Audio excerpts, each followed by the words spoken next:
Thank you for tuning into Car Camping with Carson, previously Subaru Sleeping with Carson. But in the future, I want to do more builds for more brands, so that's why I updated the channel name. Today, I'm going to attempt to put the full-size spare tire I've been driving around with on the roof of my car in the cargo area, but I still want to have room for cargo.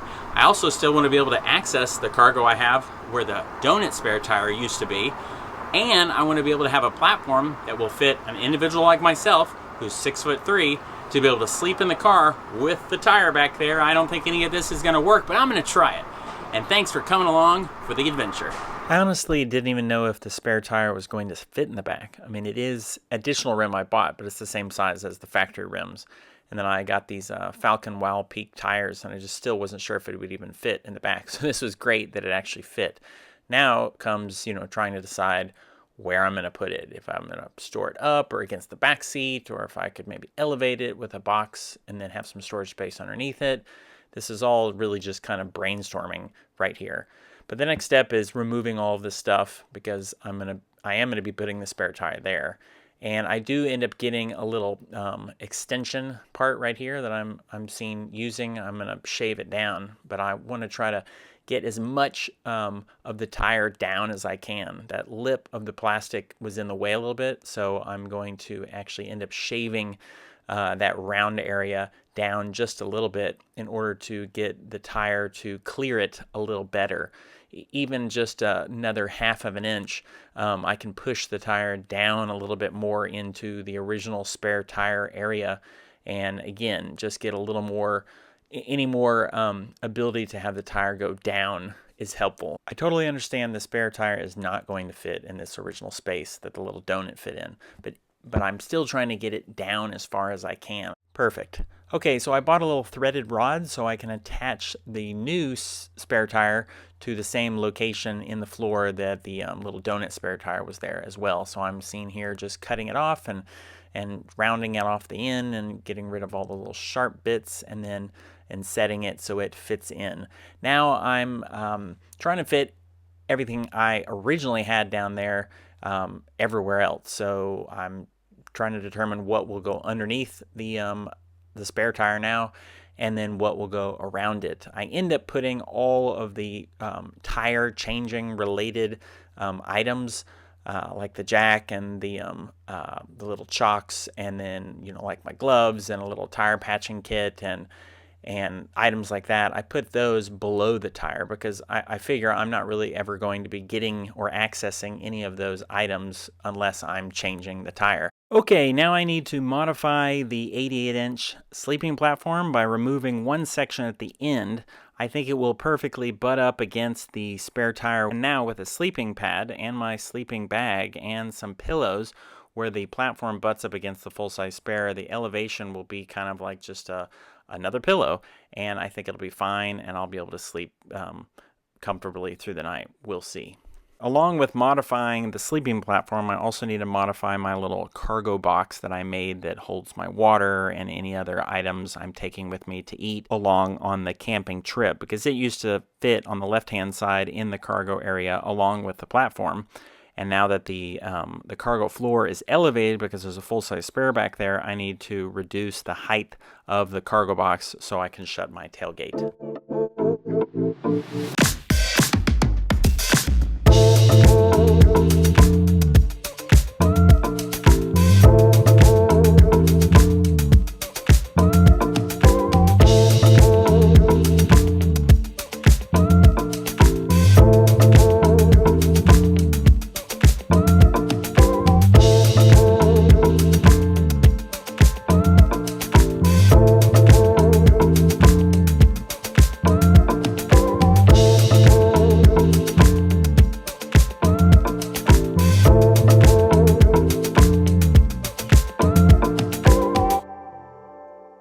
I love the cantilever sleeping platform, but it was really too tall and it wasn't functional for sleeping.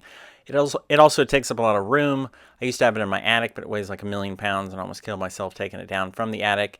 Then it's in the garage and there's no room for it, so I'm dismantling it. Now, I made this thing never to come apart, so it was a pill to try to unlock the wood from it so I could use it. I end up finally doing it. I think what is it called? I won the war but lost the fight, or won the fight but lost the war, or whatever the saying is. But I definitely finally got it off of there. But man, I just tore it all to pieces, and it was just a shell of what it used to be, the piece of plywood that is. And I end up just having to glue another smaller, thinner, maybe like 1/16 of an inch or a quarter of an inch or something plywood onto it in order to just to reinforce it, because it was such just a crummy piece of wood by the time I finally got to it. So was it in vain? I don't think so. I still used it, and it's still being used, and it ended up working just fine. So here I am taking off the roof rack, and initially what I was going to do is fill in all these little holes with wood filler and then restain this.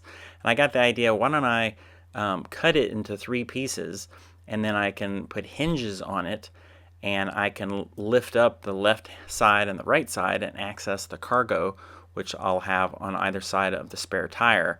I'll build kind of like little, you'll see in a little bit, little walled areas so the gear doesn't all slide around or bang on the bottom of the cargo floor, and then I can just access it through the new elevated raised cargo area. But then I get the idea, instead of just staining the wood, what I'm going to do is I'm going to put the cargo mat on top of it, and then cut the cargo mat also in 3 pieces and staple it to the new elevated floor, so I can still have that durable rubber mat in the back, and but I can also access everything on the left and the right. So, all right, here's the moment of truth where the rubber hits the road, or the theory is proven, whatever. I think it's going to work fine. Look, there I am laying in the car. My head's elevated just a little bit. I can get in and out.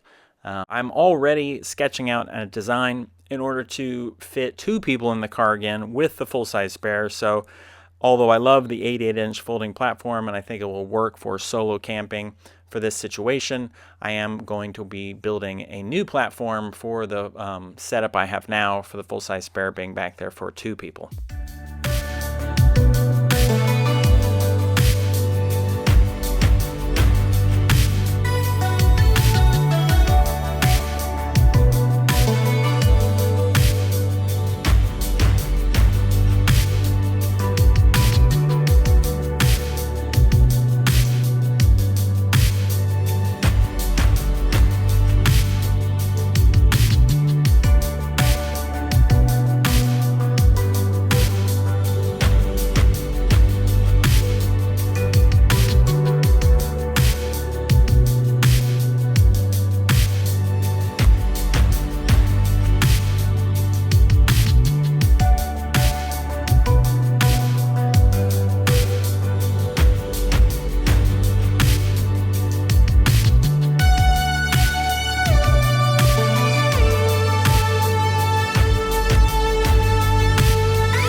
It all fit. I have this other alternative tire pressure inflator that just uses the plug inside the car instead of having to use a rechargeable battery. Then I have those little traction tracks down underneath that Do Your Best shirt. I have the Come Along. I have multiple tow straps and tree savers, and I have a little emergency kit. and I have my battery jump starter. I have everything I had in the car before. I did replace my small, fixed handle shovel with this collapsible shovel, but it works out too. All right, now for my idea of putting the mat on it, finding where it lines up with the hinges, and then cutting it in 3 pieces, and then using this electric stapler to fasten it down. This thing actually worked really well. I didn't think it was going to, but it did. And now it has that rubber mat texture where I can put things back there and they won't slide around.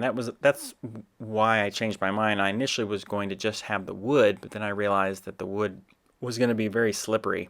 So I applied the mat to it. So now the mat works great. I can put items back there. They don't slide around. And I can still flap up each side and access the cargo area.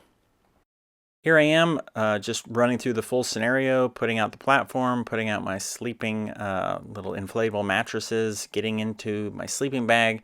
I really think it's going to work out just fine. I'm actually going to put another foam mattress on the sleeping platform. I've always noticed being slightly uncomfortable when I sleep in the car because I think those 1.5-inch self-inflating mattresses are just not enough. So I think with that additional height, I'm going to be almost, break even with the height of the cargo area, and I think it's going to be a real comfortable night sleeping. An added bonus is that the cargo floor is higher. When you used to sit, I oftentimes wanted to just sit in the back of my car, almost like it was a truck and I had a tailgate, even though I don't have a tailgate, but sit there anyway.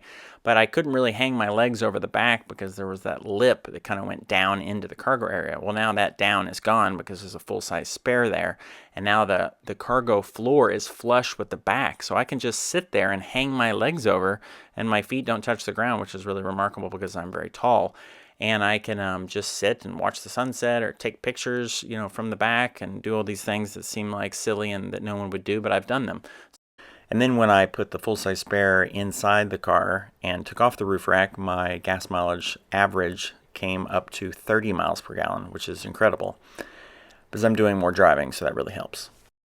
Here are the build specs for the modified cargo floor that folds if you would like to do it yourself, and those little side cargo areas. I'm sorry this build took so long and took so long to post the video. There was a lot of things that came up, but it's finished, and so is 2023. So Happy New Year to 2024, and I look forward to all future builds on car camping with Carson.